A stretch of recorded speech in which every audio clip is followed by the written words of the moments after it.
In this episode, I have the absolute pleasure of interviewing Marissa Valdez, a talented Hispanic-American illustrator and #1 New York Times bestselling artist, about her incredible journey into the world of children's books. Starting with a degree in animation, Marissa's path was far from straightforward. From working as a graphic designer to a preschool teacher, a life-changing podcast finally inspired her to pursue children's book illustration. Today, she creates magical stories from her home in Birmingham, UK, where she lives with her husband.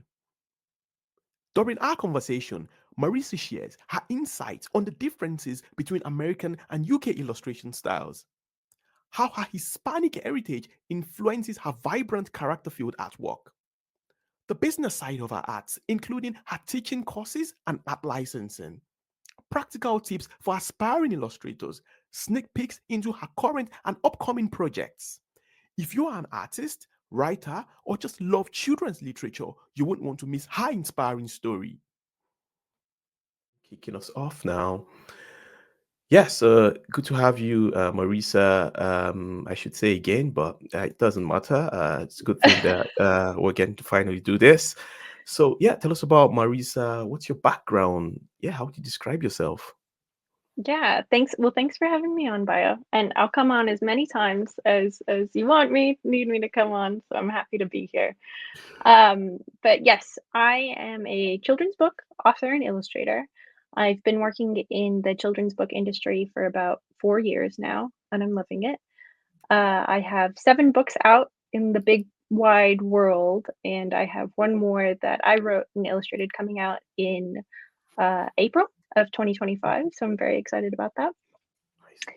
And I've always enjoyed drawing. I'm very happy to have this as my career. I live in Birmingham in the UK, but I'm originally from Texas in the US.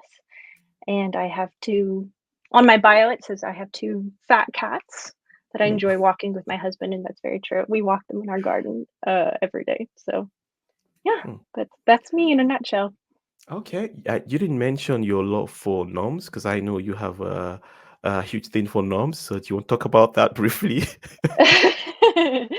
Yes, I think that's also something I mentioned. I love garden gnomes. I originally got a garden gnome for my grandmother as a Mm, joke when mm, I was a teenager because my mother hates garden gnomes, and so my grandmother got it mm, to just kind of make her mad, I guess.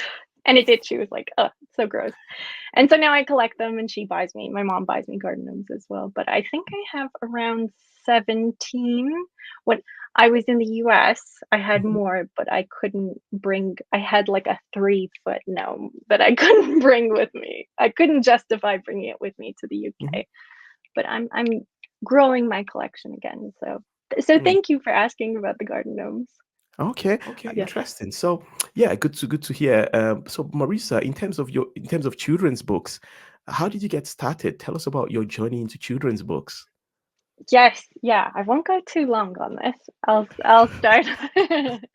Um, so I think in 2018, I was working as a graphic designer, and I enjoyed the job. I went to school for animation. I didn't end up doing that, and then I had a few jobs along the way until I became a graphic designer. And I really enjoyed like learning the job, learning about graphic design, but I realized it wasn't my passion.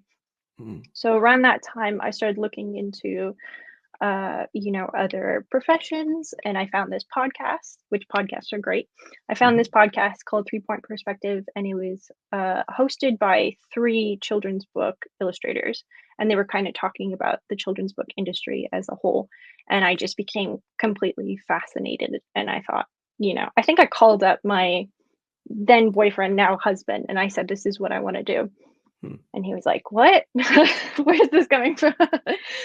And so then I found out through that podcast about the Society of Children's Book Writers and Illustrators. And I realized they had a chapter where I was living in Houston, Texas. And mhm, so I, very nervously went to a chapter meeting, and I met everyone there. I met the local illustrators, I met local authors, and I just kind of started working on my portfolio. And then in 2019, I actually won a portfolio award with them, which was great. Mhm. And so I still had my full-time job. I was working on illustration, nights and weekends and things like that. And then 2020 hit, right? Everything shut down. COVID. But yeah, but then publishing houses, like, they did great, right? Because everyone was buying books. So I entered my portfolio into this online contest, this Twitter contest, and it got noticed by agents, it got noticed by editors, and I ended up signing with my now agent in Mm. 2020. I entered my portfolio again in an SCBWI conference, and that won an honor. And then after winning that honor, editors saw my work and I started getting book deals. And then everything after that just kind of exploded. My career kind of exploded, and I was able to quit my job. I actually had to quit my job because I had to work on a book. It was either working on a book or Mhm. quitting my job. Those were the only two options. And I was like, well, of course I'm going to work on this book. I'm not going to, Mm. give up that opportunity. So, and then I've been working as a full-time illustrator ever since then. Okay, interesting. I'm just going to dial back a bit. So Yeah. you were working as a graphic designer, and then you were listening to this podcast someday or one day, and that's when you found out about Scooby and Yeah. illustrations and things like that. I mean, I know that you worked as a teacher at some point from a Yeah. previous conversation that we had. I Yeah. mean, when was this? Was this between your job as a graphic designer and children's illustration, or before then? Yeah, so I had always done like a little bit of teaching, since I was a teenager. I used Mhm. to volunteer at my local art museum, and they had me, kind of teaching kids how to draw sticks and things like that. Okay. But it's something I always enjoyed. And then in college, or university, I also taught kids how to play Minecraft, which was like a Oh. super cool job because I was essentially playing Minecraft for like hours at a time. And but then, so when I graduated from school, I had this degree in animation that I didn't want to use because I didn't actually like animation, and I that was in Boston. I Mhm. moved back to Texas, and I realized there are no jobs for me. One, because there aren't a ton of animation jobs in Texas, and then two, because I just didn't want to do that. So I kind of applied for everything. Mhm. I applied to like Target, I applied to Bath and Body Works, I applied to all these different places, and I saw that a preschool was hiring, Mhm. and I was like, "Ooh, that's I like teaching. I'd like to work at a preschool." And I somehow got the job. You don't need, like, certifications in Texas to work as a preschool teacher. I don't think. I didn't. Okay. So I got that job right out of school, and it was great. I worked there for about a year, Okay. but I realized that I couldn't get more income. There was, like, an income cap Mhm. working as a preschool teacher, but I loved working with the kids. I loved reading them picture books. I mean, I must have read, hundreds and hundreds of picture books Mm. during my time there, and it was great to see their reactions too. Right, there were Mhm. some books that I thought, oh, they're not going to like this, and then I would read it, and they would go crazy over it.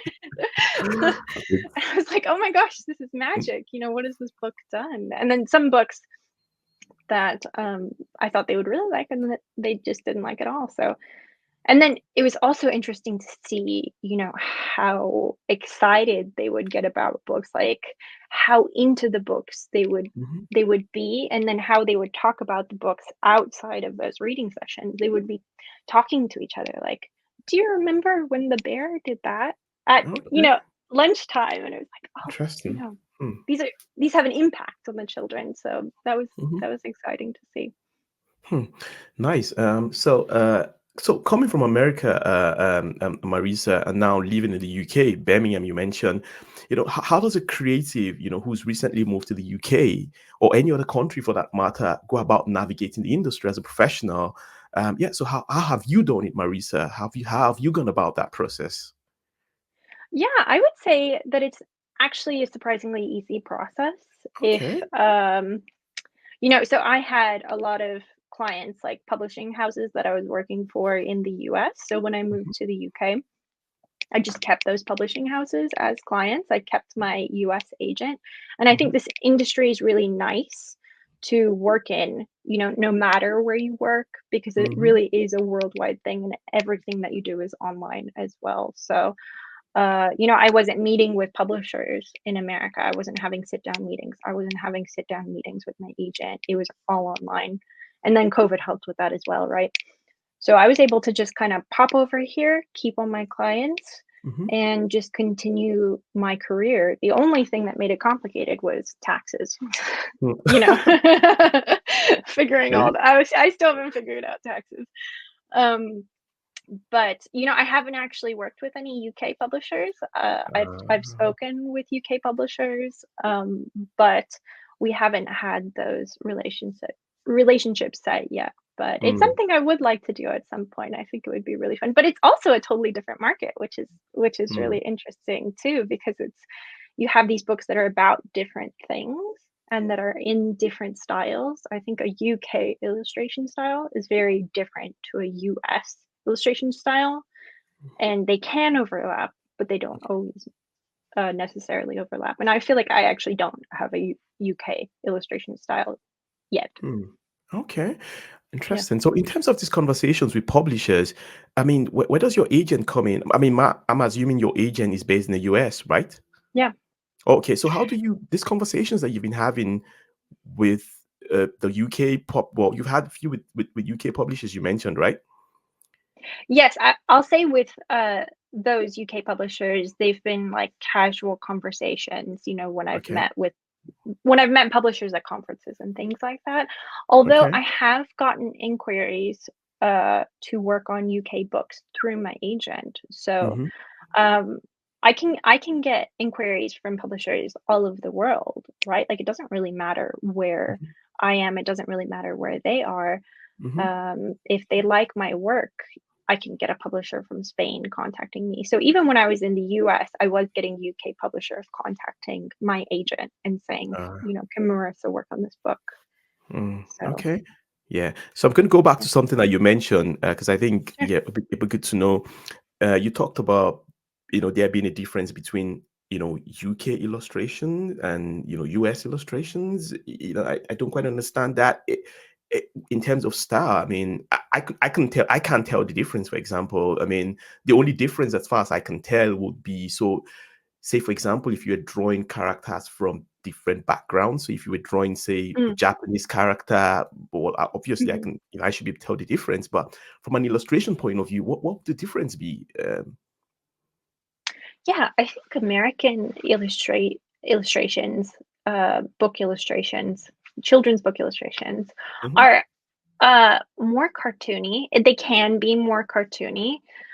They can almost have like more of an animation style mm, than like a more traditional watercolor Quentin Blake-esque kind of style. You see so many like Tony Ross, Quentin Blake styles mm, in the UK. But you don't necessarily see that in the US, and I think the US publishers kind of push against that a bit. ah, They're mm, also very US based books are very like character based, super character based, right? Because the publishers want that character so that they can say, we're going to have 50 books, with this one character. mhm, And we're going to have plushie dolls of the character, and then we want a TV show made with the character. Like it's all kind of based mm, around that character. When I find that UK books, well, they have very character based stories, they can lean to being a little quieter or even sometimes a little darker, right? Where mm, there's like scarier, creepier, murdery things happening. Like I heard that John Klassen's I Want My Hat Back book, where a character dies in it, it didn't actually sell in the US first. It sold in the UK because they were more willing to pick up a book like that. And okay. US publishers are so against anything Mm, dying in uh, their books. okay. So another question off of that, and again, Sure. I mean, I don't know if you know this, but I'll just ask anyways. So I've seen people say, oh, so someone would come out with a book in the UK, and then at some point they would say, oh, the US edition is also coming out in the coming year or something. Is that usually, because I can't remember reading two versions of the same book, but I should ask you, as a children's book author and illustrator, is there like a marked difference between versions of the same book? So if your book, if Hadi Harmony was Oh, to come out in the UK, because this was released in America, right? yes, yes. Okay, would that be like a? I mean, what would the difference be if you're releasing this in the UK? The UK version, what would it read like? What would it look like illustration wise? Yeah. Yeah, that's a really interesting question, because there are differences sometimes. So I think Hattie Harmony is technically out in the UK, right? Okay. So the way that I understand the publishing house, like the publishing world works, is that you sell in one country, but then the publishers or your agents can then sell the rights in all these other countries, right? So they've sold Hattie Harmony's rights in the UK. So the UK has the right to sell the book. So they didn't change anything for Hattie Harmony, but I've seen books like one of my favorite middle grade books is La Cuentista by Donna Barba Higuera. And in the US, it has one cover. And in the UK, it has a totally different cover. Like it has a totally different feel to the cover. It's like a little sweeter looking. It's interesting. And so they must have said, someone must have said, the UK market is not going to like that Mm, that cover for some reason. And I don't really understand the reasoning behind it, but I've mhm, even heard from friends that I have that have sold both in the US and the UK that sometimes with their books, they've actually had to change the ending, right? Because the ending was a bit darker for a picture book. The ending was a bit darker in the UK, and the US publishers said, oh, we don't want that ending. Can you change it? And then they had to mm, rewrite it to mm. sell it in the US, but it is a totally different market, right? Okay. Yeah. Interesting. I mean, this. I guess I'll pop this question to Flavia at some point because she writes Oh, horror books yeah. for children. Yeah. I should ask her. Yeah, I'll make a note to ask her what her experience is like, or what her experience has been like. Interesting. So, onto my next questions. In terms of agent representation, what's the experience been like for you? Have you always had the same agent? I think yes. You mentioned that earlier. Yeah. So, have you also worked without an agent? Have you done any publishing works without any agent? So I have oh, you know what? I forgot. Yes, I have done one publishing deal with a very, very small publisher, like a one-person team, in Okay. Texas. Hmm. And, it was quite, uh, stressful. Hmm. Only because I just don't like working on contracts, right? Like, I'm not the best person to represent myself because I'll always say, "Oh, yeah, I can do that thing, girl. Hmm. Oh, you don't have to pay me very much." And so I ended up doing a lot of work for, maybe not the amount of money that I should have been paid. Mhm. Um, so that but, the people I worked with there were wonderful.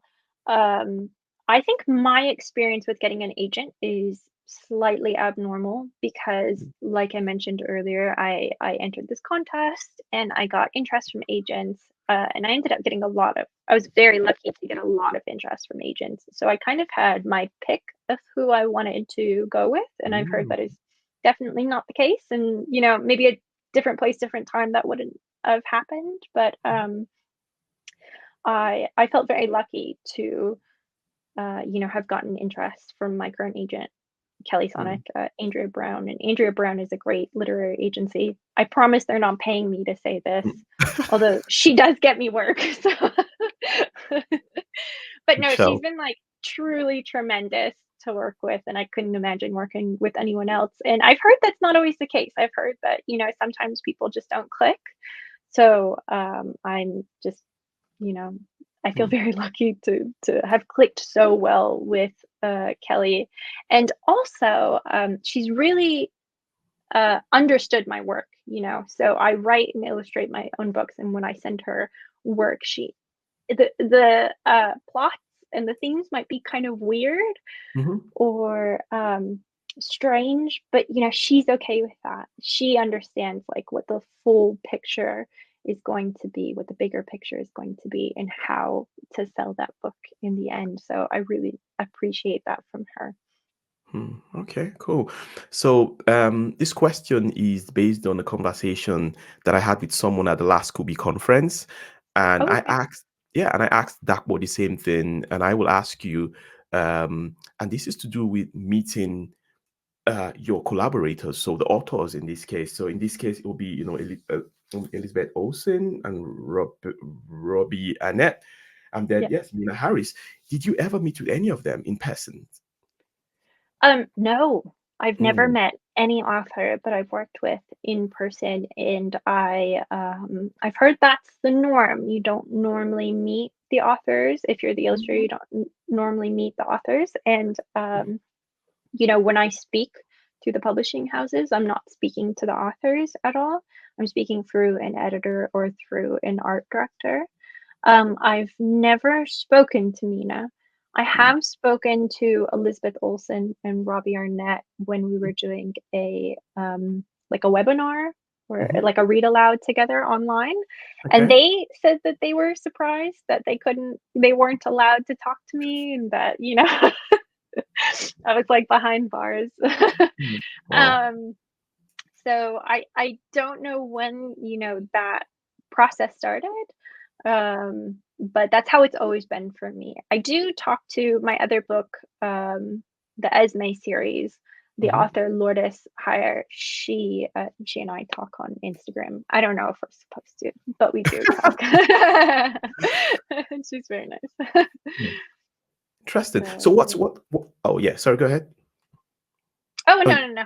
Yeah, ah, you go ahead. Yeah. yeah. So my last question on that is in terms of the process. Then what's the typical process like for collaborations? Then, so if you're working with the likes of Elizabeth Olsen and Mina Harris, what's that process like?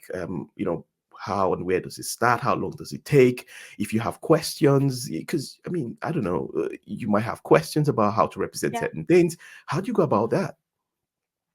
Yeah, it's a pretty long process. I have to admit, I'm a fairly slow illustrator. So for Mm, me, the whole process takes around 6 months to a year to complete. In some instances, it's taken longer than that because of, life circumstances and things like that. mhm, Um, but the start of the process is when a publisher, so like an editor art or director reaches out to my agent and says, "Hey, we have this manuscript written by this author, these authors, and we'd like Marissa to illustrate this book." mhm. And then I read the manuscript and I go back to my agent and I say, "Yes, I'd like to illustrate this book," or "No, my schedule's too busy," or "I just didn't connect with it." But with those two books, I obviously said yes. Mm. And then from there, the editor reaches out to me again and they say, "Oh, you have all of Yeah, yeah. them." Oh, two of Thank them. you, Maya. Right. Wow. Mhm, Yeah. Yeah, I'm sure you had to order those online too, because you can't buy mhm. them in the bookstores here. Oh, But really? Because no, yeah. yeah, Ah, yeah, okay. Yeah, I had to order them online, but yeah, I mean, I usually order everything online, yeah. but you can find them in bookshops in the US, right? Yes, But not yes. here. Okay. I Okay. think the bookshelves, it's because the bookshelves are like this big here, and in Ah, America, okay. there's just Okay. less space. Mm, um, but yes, so after I say yes to working with an author, then I get in contact with the editor and the art director, and they say, this is what we're imagining for the book. These are notes that the author has about character design, about, the feel that they want for the book. So I am getting information about what they want just through the editor. mhm, Um, and then I say, okay, this is what I'm thinking for the book. And a lot of the time, I kind of come up with my own story, you know, us for the illustrations.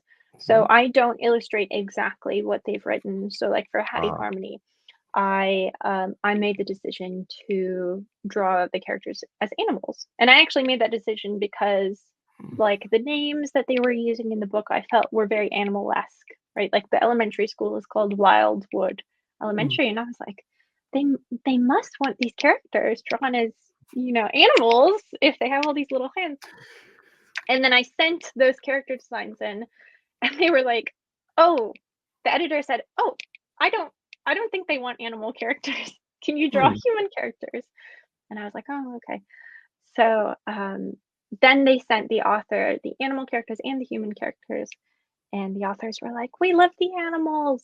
mm, So, it's, I'm not talking directly to the authors, but it's still very collaborative. We're still working together and we're inputting our own ideas to mhm, make this like one cohesive piece. And then from there, I make the sketches. Those get sent back and forth, usually a few times. I've only had one time where they said, 99% of what you've drawn here is absolutely perfect. Can you just change a couple of mm, things? Most of the time, it's like 50% is mm. good. Yeah. um, and then after the sketches are approved, I go to finals. And usually, because I love experimenting with different kinds of mediums and with style, they have me do a little sample of the final just to double check that I'm actually illustrating, I'm finalizing it the way that they want it to be finalized. I think I make them nervous Mm, sometimes. Um, and then I create the finals, and then, if there are any like super last minute changes or super minute changes, mhm, then I'll do those right at the end. But that's it, and then the book is done, and it's off to the publishers to do the marketing. I do a little bit on my side, the authors mhm. will do a little bit on their side. I'd like to eventually do, like a book reading with an author that I've worked with in person. That would be amazing, but I haven't had the chance yet. Okay. You touched on the fact that you like experimenting with different medium. What exactly does that mean? Is that like in terms of colors, or I don't know, walk us through that or talk us through that, please? Yeah, so recently I've been using traditional media for my books. So Mhm. I've been uh for my last book, the book that I wrote and illustrated, that's Yeah. done with gouache paint and colored pencils Hmm. almost entirely. When like Ambitious Girl, my first book, was done almost completely digitally, just with Okay. some like handmade textures. Hmm. But I like to illustrate each book just slightly different from each other, so I don't keep with the exact same style because I think the text is so different, right? Each book is so unique. I don't want to just illustrate it in one style because then I feel like it doesn't do the text justice. Okay. Um, I also get bored. Hmm. So I like I like just trying out stuff. I'm working on a book right now where I want to add collage elements into the book. And I did my sketches super collagey, Hmm. and the publishers were like, this is this is too much. Can you do it less collagey? Hmm. But so I'm working on kind of dialing that down. But yeah, I haven't really done like collage in a book before, but I Hmm. think that's really exciting and I think it really fits the manuscript. So Hmm. Interesting, yeah. because I mean, every time I think about books, I'm thinking about, digital illustrations. I mean, if anything, Mm, say, I mean, you can start out sketching or drawing out on paper, and then, taking into Photoshop or Illustrator or some other, I don't know, software package. But you're saying yeah. in this sense that you can actually do everything manually and it gets printed. That I mean, isn't there a point? So for the book behind you, you've done brush painting, and so you haven't done anything digital. Is that what that means? It's all been, So yeah, yeah, manual, all hand drawn and hand painted. Is that what you mean? yes, I can show you actually. Okay, Let's see. okay, I just yeah, have the cover. This is not the actual okay, book. But okay. yeah, so like for the main character, Mm-hmm, for the underwear, mm-hmm, for the text, mm-hmm, there we go. That's all done, you know, with paint that I've then scanned in, and then I've cut it out in Photoshop. So I wouldn't say it's like, 1,000% um, hand drawn and then scanned and then printed that way. I have collaged it in or composited it in Photoshop. So Okay. I feel like even if I did something totally traditional, I would Mm-hmm. still scan it in and still do a little bit of editing in Photoshop. But I mean, Mm-hmm. in the past, right, what illustrators used to do was just illustrate, paint watercolor on big pieces of paper, and then they would send that to the publishers, and publishers Mm, would scan those and then print them. But I think there's always going to be like a little bit of digital manipulation. But like some other books that I've done have been Hattie Harmony is almost mhm. 100% Ah, digitally okay. done. Yeah. Okay, interesting. Thanks for clarifying that. Because Yeah. again, I mean I don't know these things, so I should ask, and I assume there are people like me out there who don't know this thing also. So yeah, it just helps to clarify these things. Yeah. Yeah. So Marissa, I mean, with all these interesting things that you've done, I mean, what would you consider your big breaks? What are your standout moments in your career so far? Yeah, I'll just say one thing about what you said earlier, which is, Hmm. like, you don't need to know what happens, right? You don't need to know how Okay. illustrations are made, and I think that's part of the magic too, because you Mm, see kids opening the books, and it's like they don't think about how it's made. true. It's just boom, it's just there. Hmm. Um, uh, so yeah, you're doing good, bio. Okay. But Thank you. but yes, I would say my big breaks are two obvious ones, which are the first book that I worked on got on the New York Times, got number one on the New York Times bestseller list, which was just like this huge achievement for my career and really Mm, helped my career along its path. The second one was that Hattie Harmony, the second book I worked on, mhm, or the third, that also got number one on the New York Times bestseller list. mm, And so I was very lucky. I was very surprised that it did so well, but it has done really well, which is great. And then from there, it's just kind of churned along. Um, the third book I worked on, Troop Esme, which is a chapter book, got a Golden Kite, a CBWI honor mm, award. And then I haven't announced this, but Who's in Charge, my most recent book to come out, just got into the Society of Illustrators annual show. So, there's I'm very lucky to have like these small, well, there's quite big achievements and then mhm. smaller achievements along the way, but I'm glad that, my career hasn't just kind of puttered out. Things are still going steady, and I'm very lucky for that to have happened. So, Nice. I mean, that's good to hear. And in terms of your influences, I'll start off with your work with preschoolers. Yeah. So how has that influenced? Because I mean, I mean, correct me if I'm wrong, but when you were working with preschoolers, you hadn't come out with any books then, or no. right?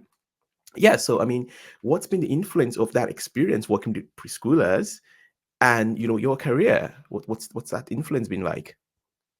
It's like the biggest influence, isn't Ah, it? It's mm, kids. mhm, Kids are the most fun, the most creative, the most interesting people on this planet, in my opinion. And they just like say the funniest things. They do the weirdest things, and the way they would draw, right? Because they're drawing like without inhibition, mhm, um, is so interesting. And I think a lot of children's book illustrators are actually trying to get back to how they drew as children, or to how children draw. Like I remember at the preschool I worked at, it was an all girls preschool, all girls performing arts preschool, which was very unique. But there was this girl there who she would draw faces, like she would draw a circle, and then she would draw two dots for eyes, and mhm, then she would draw a cross for the nose and mouth. And I mhm, was like, that's genius. You know, she didn't like outline a nose and make sure all the details were right. And she didn't even think about it. It just came out of her like that. And I thought that is so cool. So I think, they're the biggest influence because you're just thinking, oh, what, how do I get back to that? How do I get to that point where they're going to be so interested in this book, and I can just Mhm. make without worrying about, what the world is going to think, Yeah. or awards, or any of those Mhm. achievements. It's just like, Mhm. how can I make a book that's really fun and is going to really interest children? And that's who we're making these books for, right? Like, their parents are going to buy the book, but ultimately the books are for children. And Mhm. so I want to make those my books as fun and interesting as possible for them. Okay. Earlier, you talked about one of the fascinating things about that experience being, you watching them, talk about the book after the reading sessions, and also you talked about the fact that there were books that you would think would probably make an impression, on them, but then they'll end up loving it. I mean, how much of that have you seen with your own books with kids? Do you even get to have you had that experience of watching the kids react to your book? Yeah, so have you been able to replicate the similar experience with your books, the experience that you had as a preschooler working, well, the experience that you had Yeah. working with the preschoolers? Have you been able to replicate that with your books? You know what? I haven't been able to like, be around children as much as I would probably like, and I Hmm. definitely haven't been able to, like, read my books to kids as much as I'd like. Hmm. It's something I'd like to do more in the future, have, like, more virtual read-alongs and things like that. Um, but I I actually just recently got a bunch of letters from a hospital, a children's Okay. hospital and library in Edinburgh, which I was Mm. very surprised to get. But it was this volunteer librarian there who said, "We love Hattie Harmony. This is really a really, really important book to me. Mm. And it's a really important book to these children because the children at the children's hospital, they're going through all of these operations, or they have to do these tests, and they're using the um, like anti-stress Mm. methods from Hattie Harmony to kind of Yeah. help them um, de-stress while they're doing these um, tests and whatnot." And that Hmm. really surprised me because when I made Hattie Harmony, I thought, "Oh, this is a fun book. Hmm. Kids will like this." But it's like, "Oh no, this book has made way more of an impact to these specific children and this Hmm. specific situation." Yeah. And I think, it really affected me. I thought, "Oh my gosh, I'm so glad that they're able to have this book." Hmm. And it's the best feeling in the world, right? I can win as many awards as I can or as I want, but knowing that the book is actually making an impact in Yeah. children's lives Hmm. is so much more satisfying. And but they're also kids, so I got these letters that are like, "We like to go to the shops. Also, Hattie's nice." I like drawing Hattie, and it's just That's nice. no matter how bad you're feeling that day or how Yeah. tired or whatever, you get one of those letters or you hear something like that from kids, and it's Hmm. like, "Oh, I'm so happy. This is great." And I think I'm just always trying to be a child, right?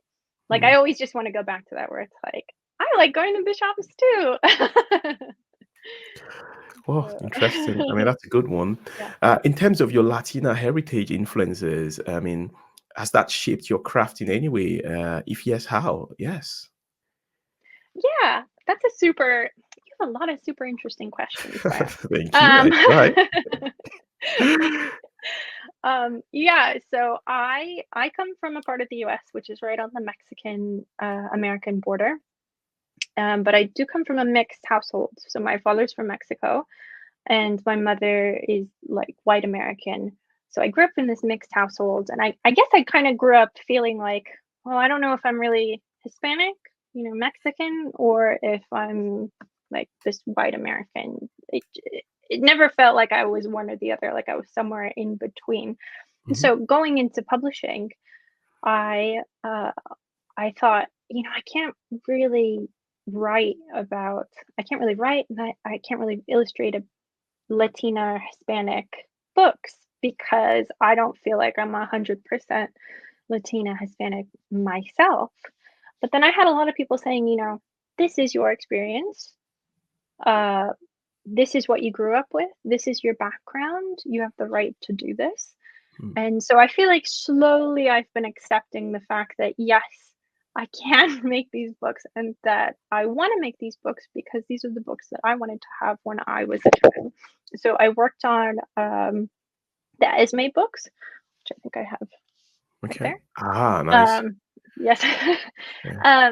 with Lourdes, who I think she has Cuban, she's a Spanish Cuban background.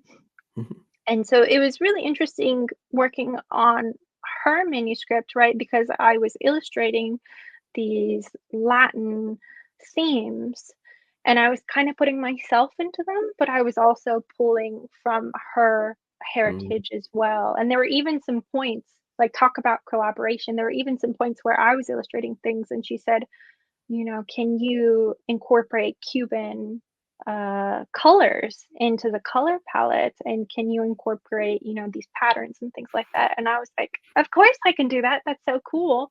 Especially because Cuban colors are like these beautiful pastels. And so it really helped shape the look of the book. And now as I'm writing and illustrating my own books, right, I'm working on a graphic novel right now, um, uh, about my experience growing up on the Mexican-American border, Okay. being completely obsessed with Frida Kahlo because she was this like huge Mexican artist, and Mhm. then also dealing with body hair issues because Mm. as Okay. a Mexican American girl, I had lots of hair. I was just so worried about all the hair on my face and body, Mm. and my like, white blonde mother didn't really understand what I was going through. But that's a Mm. whole long spiel. But yes, I feel like I'm finally finally putting a little bit more of myself into the books, my Mm. Hispanic heritage into my books, which is Yeah. really nice. It's really freeing. Yeah. Hmm. Yeah. I mean, just to touch on that again, what was, I mean, when you were growing up, I mean, were there trips to Mexico? Did you have, Mexican dishes at home? I'm just trying to get, did you have any, Hispanic experiences in your household? Yeah, I'm just curious to know. Yeah, so I'd have to say that and this is getting personal, but Hmm. I'm closer to my mother than I am my father. But yes, we would go, we'd go across the border. We wouldn't go like super into Mexico, but the border was like 30 minutes away from my house. Mhm. And when I would go to school, the teachers would speak in Spanish and English. It wasn't just in English. And we would have, festivals. We would have this thing called Charo's Day where you would go and you would dress up in like traditional Mexican dresses and just experience that day. But yeah, there was lots of Mexican cooking. Some of my favorite food are tres leches cakes, empanadas, which I've found out are just like Mexican pasties. Mm. Pasties are like the same thing as an empanada, really, but just with different fillings. But yes, that was. I also grew up in a very rural part, right? So that area of America at that time was fairly isolated. So my entire life was just living in this place, which was 95% Hispanic people or people from Hispanic heritage. Okay. And then when I grew up, I realized, there's more to the world than just Hmm. this little isolated city and town. So yeah, Interesting. it was interesting. Yeah. Yeah. I just want to make sure that because you mentioned the graphic novel that you're working on. Are we going to get snippets of this, experiences about your childhood in the graphic novel? Just to clarify. Yes, so it is a fictionalized version of Okay. my experience as a like preteen. But I am basing the character and basing her life on a lot of my own experiences. Okay. She has a sister in the book. I have 0 sisters. I have 2 very large brothers. So, I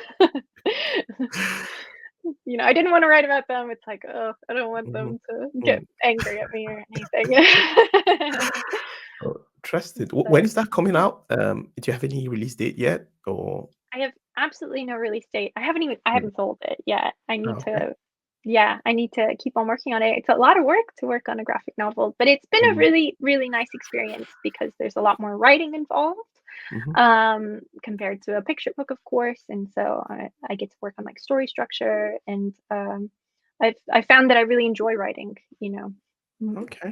sometimes more than illustrating, but don't tell my agent Ah, okay. that. Interesting. Do you have any other influences that drive, your craft that you would mention? I don't know, any?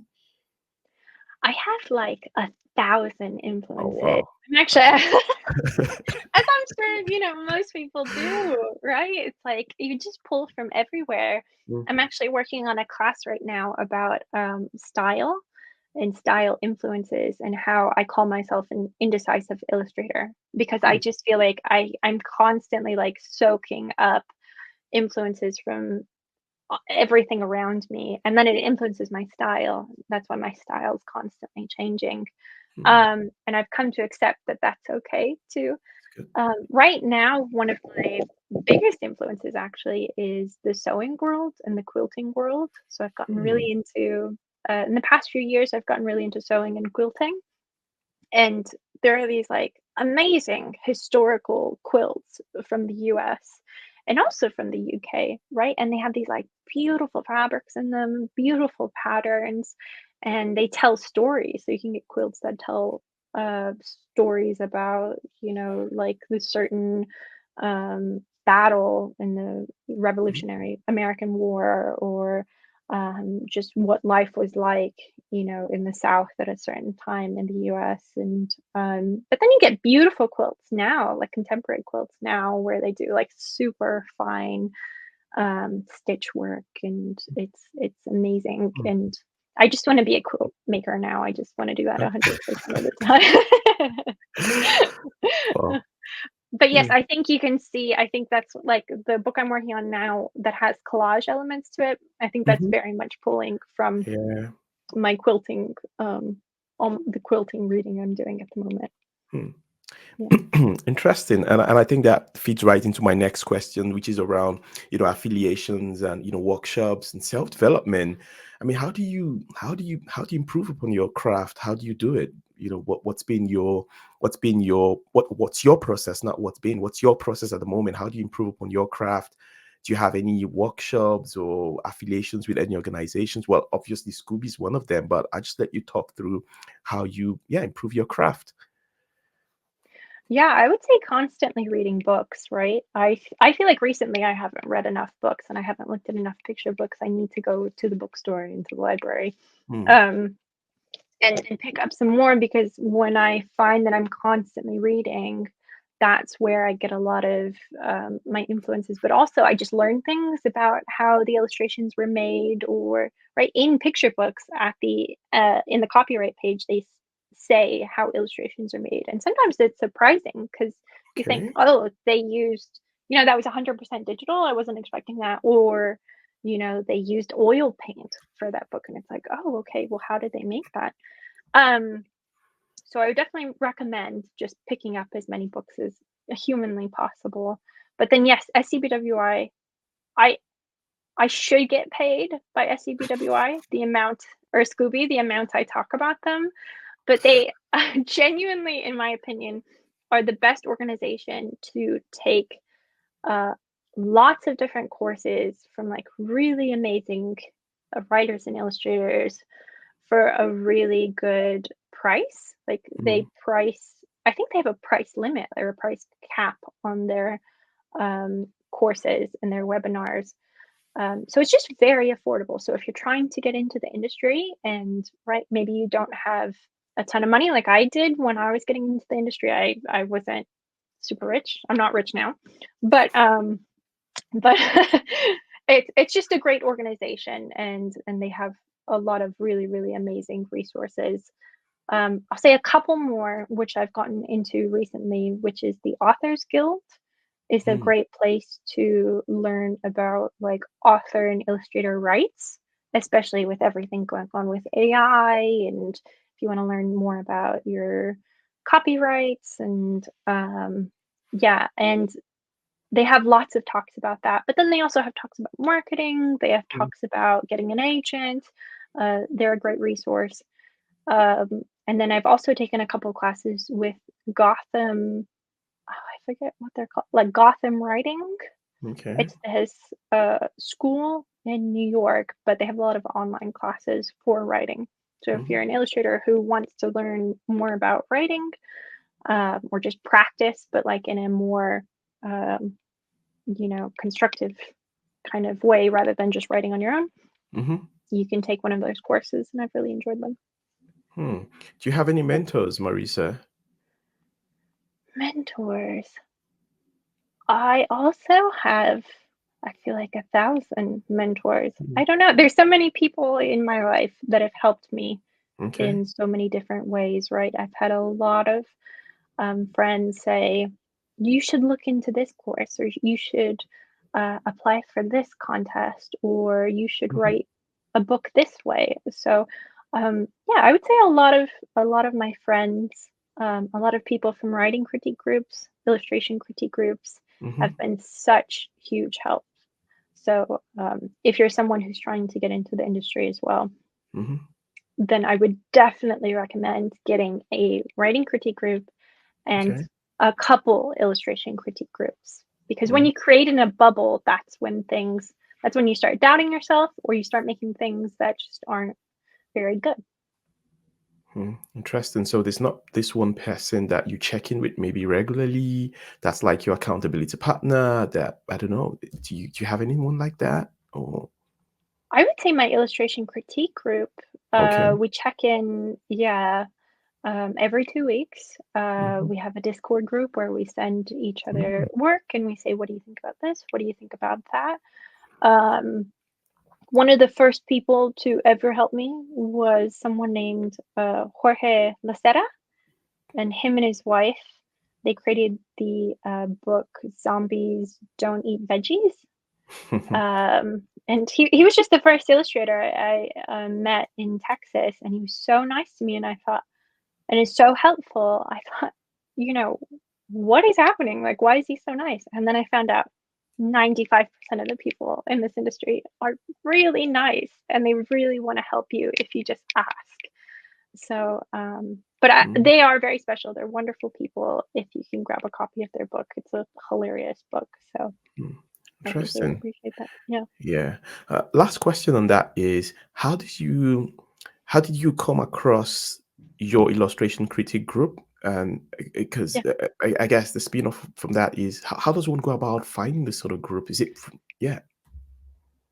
Yeah, I personally enjoy just talking as much as I can to any person who wants to talk to me. So I anytime I've like gone to conferences, even online conferences, I'll like, chat.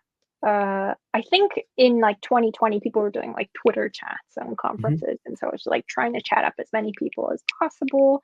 Um, Reaching out to people on Instagram is a huge thing. I have people reach out to me a lot, and I am not always the fastest at responding, but I love talking about Mm. children's books, and I'm happy to talk about it to anyone who asks. So anyone can reach out to me. But my illustration critique group came about when another illustrator actually reached out to me on Instagram, and she said, "Oh, can we talk? I have some questions I'd love to ask you about the industry."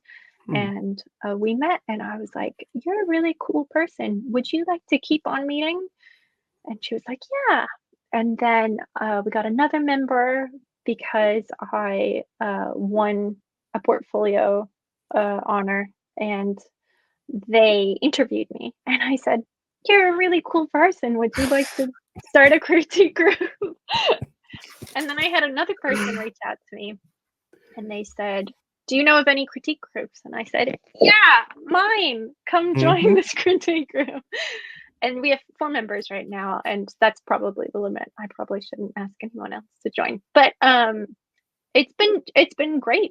We've had the critique group since 2020, and it's still Mm. going strong. And I've been in other groups Okay. previously that have just kind of faded out. And I think Mhm. you need to try it out multiple times if need be, and then you need to find the people who are going to elevate you and who are going to help you become a better illustrator, and you'll do the same for them. For them. Um, Hmm. yeah, and same with writing groups, right? It's like you want to find people who are really interested in Mhm. doing more and make you inspired to do more as well. Hmm, nice.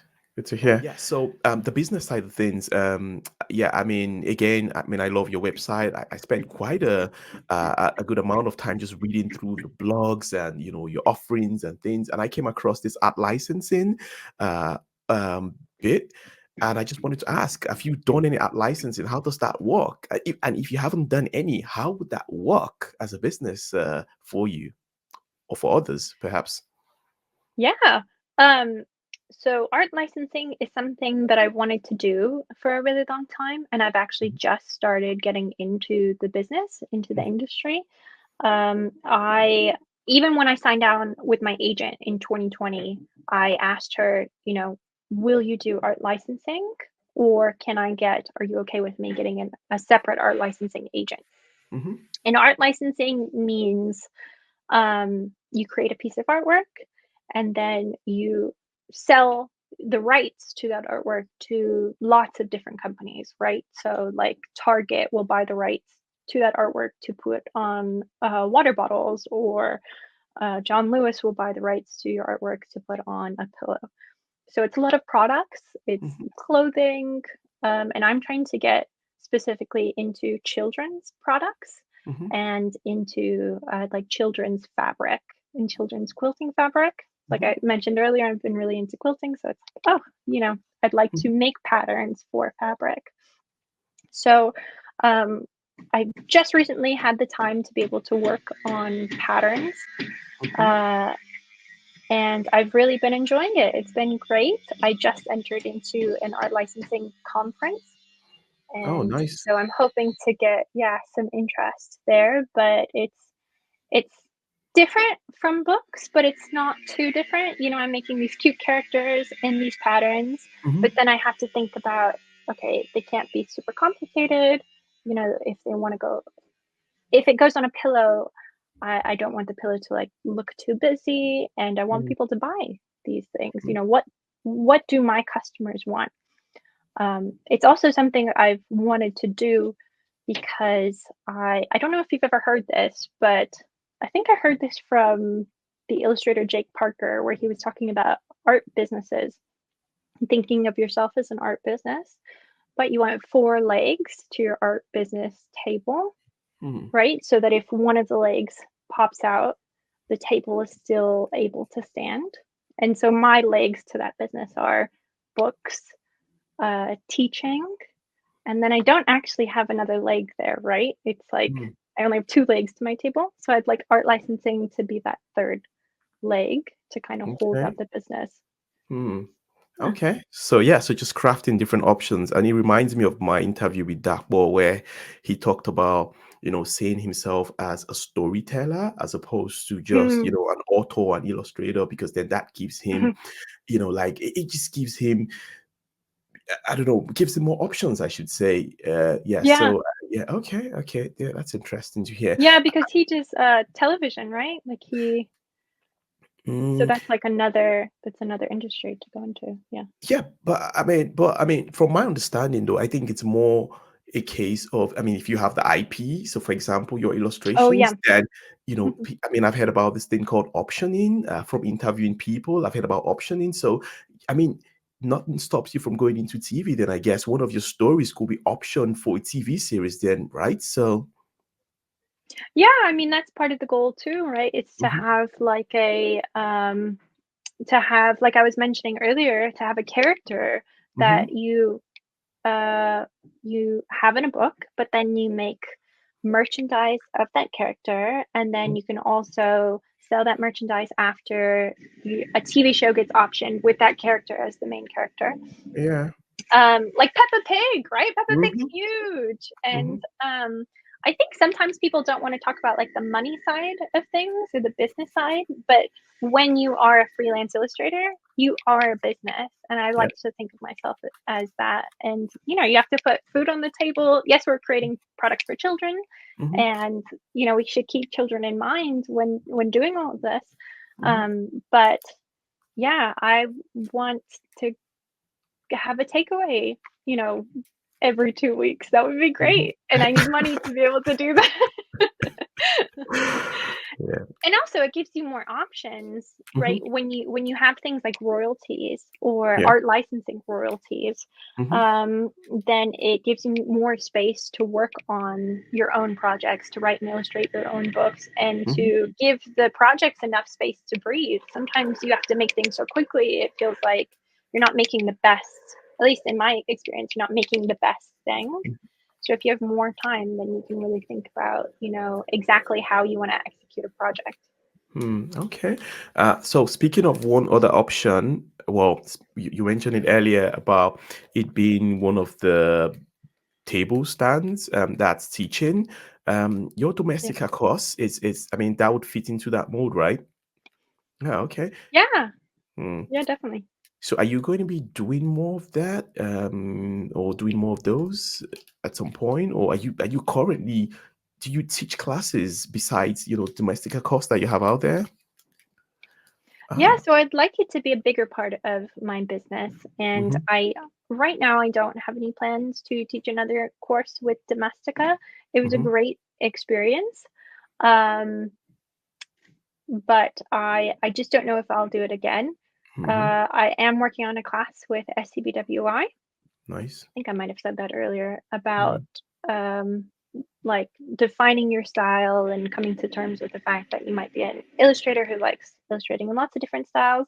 Mhm. But you mentioned my website. I have a lot of classes listed on there, Mhm. and while those haven't been classes that I've taught yet, it's something that I want to do in the future because I love sharing the knowledge I have. I feel like this industry can sometimes be a bit of a maze to get into, right? Everyone has different experiences getting into illustration, and it sometimes you feel lost. You're like, Mhm. I don't know what to do. There's not one person there saying, "This is the way. Come in. You've done it now." So I'd like to give back and share as much information I have, and try and uh, make things that are very actionable for people, but also very informational. And yeah, I just want to help people getting into the industry to understand like what's going on, and how to get into the industry using my learned experience. But then Interesting. also, it's part of the business, right? People Yeah, will pay yeah. me to Mhm. teach, and hopefully, I can make classes that people want to keep on purchasing. So, Mhm. That's yeah, that. I mean, that'll be a good one. I think that's a really good one. I mean, just passing on what you know. Yeah. So, I mean, that's the reason why we're having this conversation because, again, I'm yeah. learning from you as I've learned from other people, and hopefully, people out there will also learn from that. So, yeah, good one on that one. In Yeah, terms that's of great. I'm glad yeah, you're yeah. learning. I'm glad I have something Well, I am. I to mean, do. I am. I mean, I'm still new. I'm still new in the industry. I met you at Scooby, right? And the reason why I was there was because, yeah, I just wanted to learn about the industry, and I'm still learning things. So, yeah. In terms of your current and future projects, Marisa, what are you currently working on? What are your future plans? Yeah, talk us through that. Yeah, I feel like I've been giving little tidbits of things that I've been working on throughout the Mhm. conversation. But Yeah. yes, I'm working on a picture book right now. I don't know how much I can talk about it, but it's like I said before, it's using collage, and it's a lot of fun. So that should come out. I'm not actually sure. I think it's either going to come out late 2025 or early 2026. So that's what I have on Oh. my docket. I'm working Mm. on my next author illustrator book, which, oh, I think I have here. Yeah. So the next one in this series, it's going to be a Uh, two-parter. okay. And this comes out in 2025. I think I said that as well. Mm. And then I'm just writing and illustrating my own projects. So I'm working on a board book series with like a Hispanic lean to it because I'm accepting that I can make things like that. But it should be a funny board book series. So I'd like to try and sell that. And then I'm also working on that graphic novel. Yeah. My experiences growing up on the border, dealing with body hair, accepting body hair, things like that. And that that's also kind of in flux. Then I'm also doing the art licensing on the side, and you can see what I'm working on there on my website, and then teaching, and then I don't know, it feels like I'm just working on a bunch of. Yeah, Sometimes I can't keep track, and I have to write it down. And I'm like, what am yeah. I supposed to be doing? Yeah, but you know something? I mean, I will say that your website is very resourceful. I mean, I Oh, felt thank like I you. could get, yeah, I felt like I could get everything from there. And I mean, I have a question here about, you know, how you've gone about it. Is there some sort of process, some sort of system, by which you update this website, or you have this magical, I don't know, person somewhere who just does all these different things? Because looking at your Yeah. website, was like it takes a lot to get everything out, and and they're also attractive, so colorful, so yeah, Oh, and so consistent also in terms of the style. So if you don't mind, how have you gone about building your website, that platform? And in terms of, is that your thing, or you have, these amazing people somewhere who just handle all of those for you? um, thank you. That's Mhm. lovely to hear. I'm glad that it's paid off. Um, I've been working on my website for years now, right? Like it's been a process, and it started off as one thing, and I feel like it's grown to something much bigger, and I'm glad that it's helpful. Um, but yeah, so the website. So I do think that my graphic design background, working as a graphic designer, has helped, because I haven't tried to like overload the website. I use Mhm. Squarespace. It's very Mm. restrictive. Um, when you're trying to like upload things and just move things around, and that's been really helpful, and I think that's kept it clean looking. Mhm. um, and then I know kind of, right, I used to do email marketing, so that was the graphic design that I would do. I would make email marketing templates, and I would work on newsletters.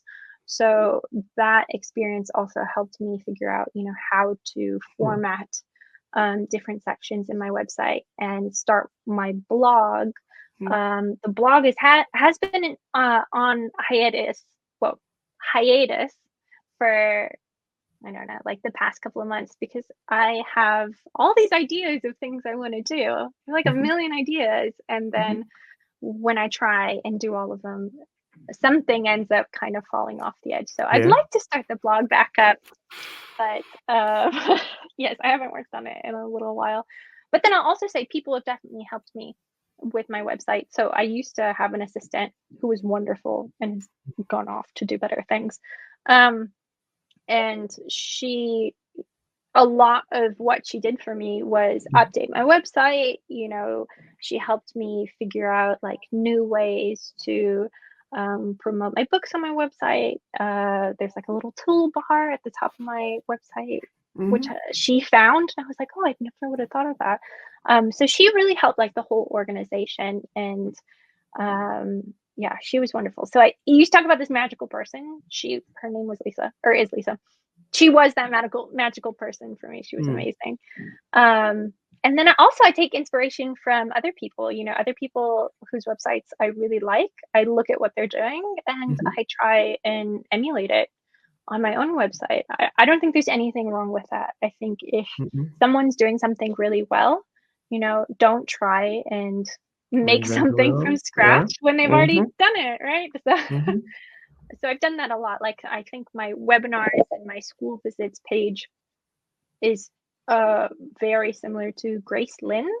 Okay. She's an author illustrator. Her webinar and school visits page is like amazing. It's so informational. It's Hmm. you know exactly what you're getting, and I know she does a lot of school visits, so it's like, oh, okay, she's doing something right.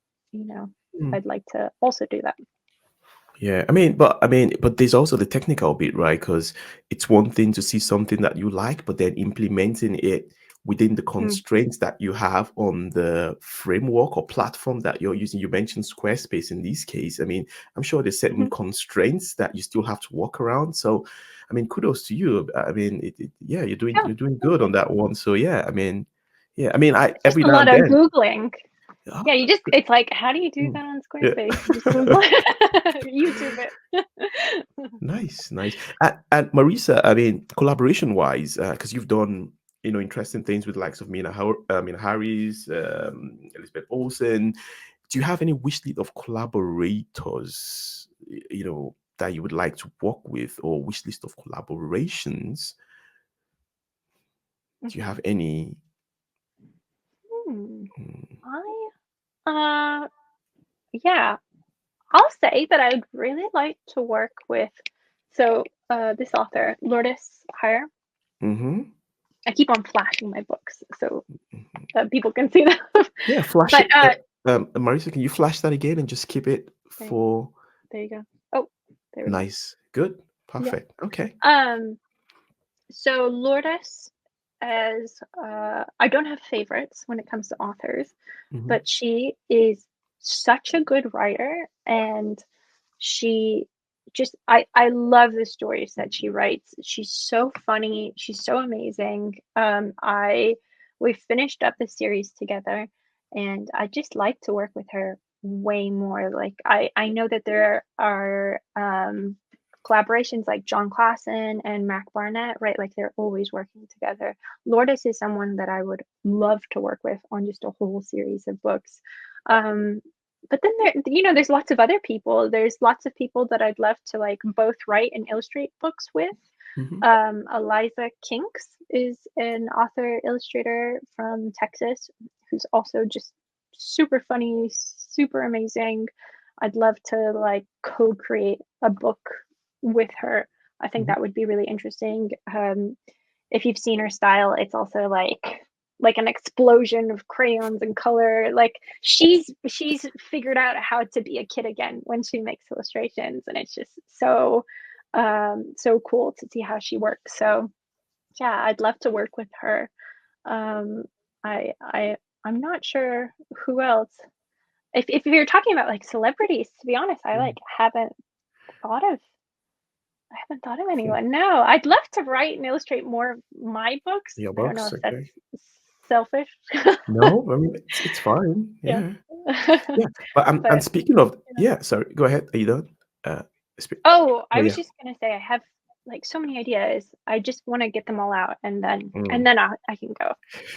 I can figure out who I want to work Yeah, but with. but it's good because I mean, ideas keep you busy, right? I mean, it feels to me like Yeah, you're always gonna have something to work on, which is super yeah. cool. But then in terms of your wish list of collaborations, you've mentioned that you also want to collaborate with yourself, if there's anything like that, so writing and illustrating your own books, which is not selfish, I should say. But if there are people, I mean, I'm sure there are people out there who would like to work with Marissa, and the people that you've mentioned, for example, how might they go about contacting you to work with you? Yeah, so all of my contact information is on my website. Mhm. Um, so they can contact me through my website, and then if there's any book inquiries, they can contact my agent, whose email I have on my website in the contact page.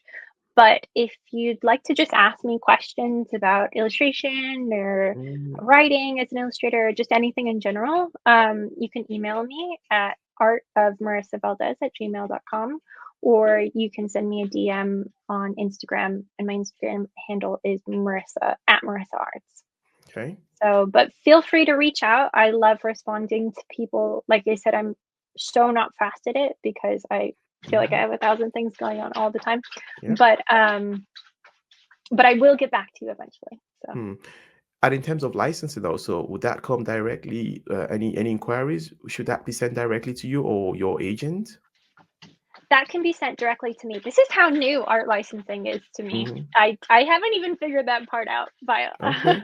um but yes, you can send an email straight to me at artofmarissavaldez@gmail.com. I eventually might try and get an illustration agent.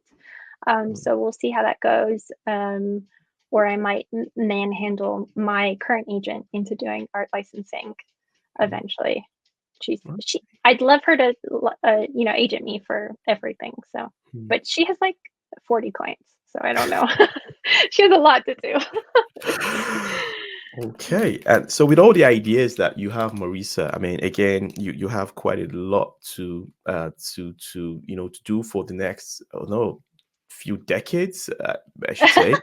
But yeah, so but Thank you. with all of that, how do you then maintain a balance, between work and and life in general? So what's what life balance like for you? What do you do outside of drawing or writing? I should put it that way. Yeah. Yeah. I'm sure you know this bio, right? Mm, It's very hard to have a mm, good work-life balance. And, it's just me and my husband and our cats right now. But we'd eventually like to have children. Um, but sometimes it feels like it's just work 100% of the time, right? mhm, Where all you have to, is just focus on work. And in the past, that has led to burnout. I've burned out a couple of times, and it's just completely drained me creatively. mhm, So recently, I've been trying to make sure I have a set work day. And then after that work day, I'll go take a walk outside. nice. I've gotten into meditating, which is, I always thought meditating was like, Mm, but I've been doing it and it's been, really nice, really relaxing. My husband and I will go walk our cats outside. And then I found that having creative hobbies outside of drawing, like sewing and quilting, have really mhm, helped as well, especially when you make your hobby into a career, right? Like drawing was my hobby mhm, my entire life. And then suddenly it's become my career. And it's like, well, now what do I do to relax? Because I'm mhm, stressed out about drawing. yep, So when I give myself time to sew or to quilt or just to, research those things, I feel like I'm actually more creative at my job later on. So it's hard to rest mhm. and know that you're going to do better at your job when you're stressed out about, like things you need to do. But it is surprising how much rest helps productivity. Okay, that's good to hear. And in terms of tips for the artists and creatives out there, I mean, could you share a few tips for people out there looking to follow in your footsteps or just looking to get into the industry? Yeah, don't burn out. Mm. Don't do too much. Well, they'd have to get in fast, right? For those of us who are still looking to get in. Yeah, Yeah, well, valid I'm point sure though. you have lots to do too. Mm, I'm mm. sure you're busy 100% of the time, bio. I try. But yeah, but let's see. Yeah, my like go-to piece of advice for illustrators is trying to get into the industry is to take risks. So Mm, for me, like I was a very scared, I wouldn't say scared. I was like a fearful child, right? Like I didn't take a lot of risks as a child because I don't know. That's just how I was born. And then when I uh, wanted to get into children's books, I realized, oh, I can take these risks. I can take calculated risks, and nothing's going to happen if it doesn't work out, right? It's not like I'm mhm, jumping out of a plane. I'm not going to die if I try and network with this person or try and talk to this person or mhm, I send an email to this company. You know, I should just go ahead and do these things and see where it takes me. And every time I've like taken those risks, it's paid off in some way, either because I don't do something, right? Because I was rejected, or and I don't go into that certain path, or something great happens and I've taken that risk and now, okay, now I go on to the next thing. But I think children's books in general, because everything is freelance, you you have to take those risks, right? Someone's not going to just pay you to sit down at a computer and to mhm, illustrate all day. You have to constantly find that next job. You have to constantly be thinking about where your business is going to be in the mhm. next year to 2 years to 5 years or whatever. So if you don't like taking risks, um, not to be harsh, but I don't think you should be in the industry because because it's going to be harder. I mean, you can be in the industry, no matter who you are, but it's just going to be harder, and it's going to pay off more when you do take those bigger risks. Mm, interesting. Very But don't get valid. into like gambling. Yeah. Yeah, it's not. But that's totally unrelated, though. Or Sometimes do you it mean, feels like gambling. yeah, or do you mean when you make money from illustrating or writing, then don't spend it on gambling? Or I'm trying to, No, I'm just being ridiculous. no, it's so good. Thank you for sharing that. Do you have any other tips, Marissa? Any other tips for new illustrators or Yeah, illustrators trying to get into the or, or, or industry? or even existing Yeah. creatives, because I mean, even existing Yeah. creatives could do with, yeah, tips from successful um creatives like yourself. So yeah. Yeah. I think just I'm finding out that I need to like really keep on learning. You talked about workshops and resources earlier, and it does feel like I've taken a little bit of a nosedive with Hmm. taking workshops and like listening, hearing from other. I mean, exactly what you just said, right? Hearing from other illustrators, and I think that can be really helpful and really inspirational. So I would say, like, never close yourself off. Always, constantly learn, and if you have other illustrators on. Well, when you have other illustrators on, I'll be listening to them and taking their advice and seeing what they have to say. So, Thank you very so much. this is a great resource. This podcast. Thank you for mentioning that. Yeah, I mean, Yeah, wow. Thank you very much, Marissa. I mean, we've come to the end of the podcast itself. So thank you so much for coming on board, and thank you for persisting, because yeah, we've had technical hitches, but yeah, good thing yeah, that we've made it all the way through. So thank you very much for your patience, and thank you for finally doing this. Hopefully, we will see at some point. If you ever come down to Nottingham, if I'm in Birmingham, or yeah, hopefully if you come down for the Scooby conference in November, yeah, yeah. hopefully we'll see. Yeah, but thank you very much. Thank you. Yeah, thank you, Bio. I mean, thank you for doing this podcast and having this. I did mean it, like truly having this resource for writers and illustrators, um, just all over the world. So it's great. Thank you for persisting as well with me, and I've had a great time. The time has just flown by, so I really really Mm. appreciate it. And I tried to convince my husband to move to Nottingham because when we visited, I loved it so much Okay, nice, nice, because there's a nice. good bookstore around there. So Hmm. Okay, that's good. I mean, fingers crossed. We'll see. Yeah. yeah, Um, Thank you for listening to the end. I hope you enjoyed it. You can find all the links in the podcast description. Make sure to follow the Creatives Across Borders podcast and stay tuned for the next episode. Until then, bye.